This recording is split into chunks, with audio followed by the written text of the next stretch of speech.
conform to the hull of a ship, even if there's barnacles on it.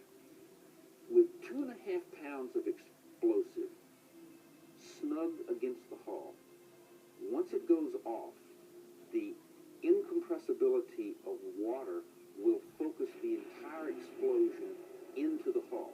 And this is designed to produce a hole roughly 25 square feet in size beneath the waterline.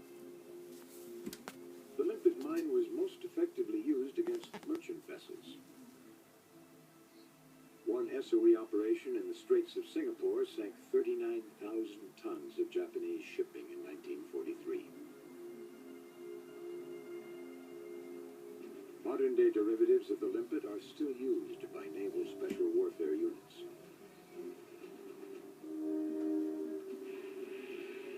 The key to attacking enemy shipping was access to harbors and ports. The SOE and the OSS experimented with several techniques. Early in the war, standard-issue rubber rafts and wooden kayaks were pressed into use.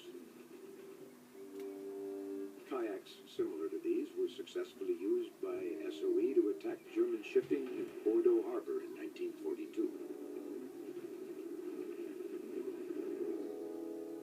But the OSS wanted a more effective means of delivering a limpet mine. They borrowed from the SOE a curious invention that bore a strong resemblance to an underwater canoe. It was called the Sleeping Beauty.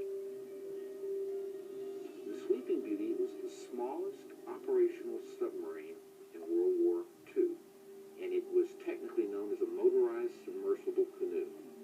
It also has another distinction. It was the only submarine up until that time that had ever been designed exclusively by and for an intelligence service.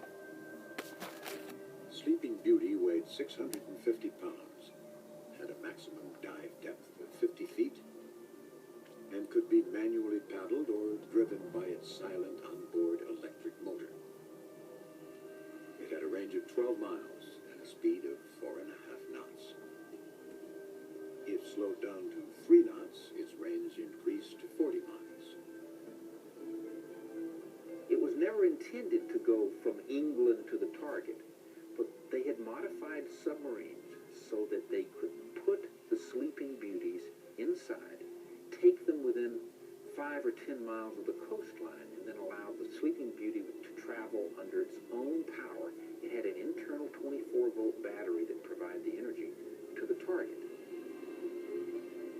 The small craft had no onboard means of navigation except for a rudimentary aircraft-type compass.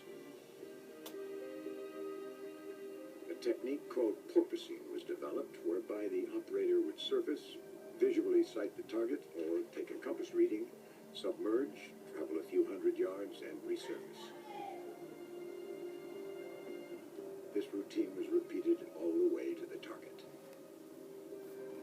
And once they reached the shoreline, or once they were beneath the ship, the target, they could very simply either park the submarine on the bottom, or maybe even reach neutral buoyancy and just have it hover.